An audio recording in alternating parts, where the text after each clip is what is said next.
Guys నిన్న ఎలక్షన్స్లో ఆ కూటమి వేవ్ క్లియర్ కట్గా అయితే కనిపించింది కదా. మరి ఈ వేవ్లో నారా లోకేష్ గారు అండ్ శ్రీ భరత్ గారు అంటే బాలయ్య బాబు గారు అల్లుళ్ళు అయినటువంటి వీళ్ళ మెజారిటీ ఎంత, అసలు వీళ్ళు పోటీ చేసింది ఎక్కడ అనేది ఒకసారి మాట్లాడుకుంటే, మంగళగిరి నియోజకవర్గంలో ఇప్పటి వరకు తెలుగుదేశ చరిత్రలోనే ఇప్పటి వరకు అక్కడ గెలిచిన చరిత్ర అయితే లేదు. అలాంటి కంచుకోటలో అంటే వేరే పార్టీలకు కంచుకోట అయినటువంటి మంగళగిరిలో లోకేష్ గారు దాదాపు ఇప్పటి వరకు అసెంబ్లీలో ఆంధ్రప్రదేశ్కు సంబంధించి అత్యధిక మెజారిటీతో ఢీకొట్టి మరి అక్కడ గెలుపొంది చూపించారు.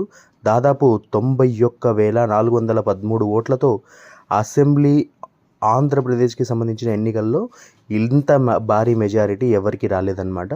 దాదాపు 91,413 ఓట్లతో ఆయన అక్కడ గెలుపొందారు. అండ్ ఇక పార్లమెంట్ విషయానికి వస్తే ఎంపీగా పోటీ చేసినటువంటి బాలయ్య బాబు గారి చిన్నల్లుడు శ్రీ భరత్కు సంబంధించి ఈ ఆంధ్రప్రదేశ్కి సంబంధించిన పార్లమెంట్ ఎలక్షన్స్కి సంబంధించిన మెజారిటీలో అత్యధిక మెజారిటీ సాధించారనమాట. దాదాపు 4,73,013 ఓట్లతో ఘన విజయాన్ని అందుకున్నారు. ఈయన వైజాగ్ నుంచి అయితే పోటీ చేశారనమాట.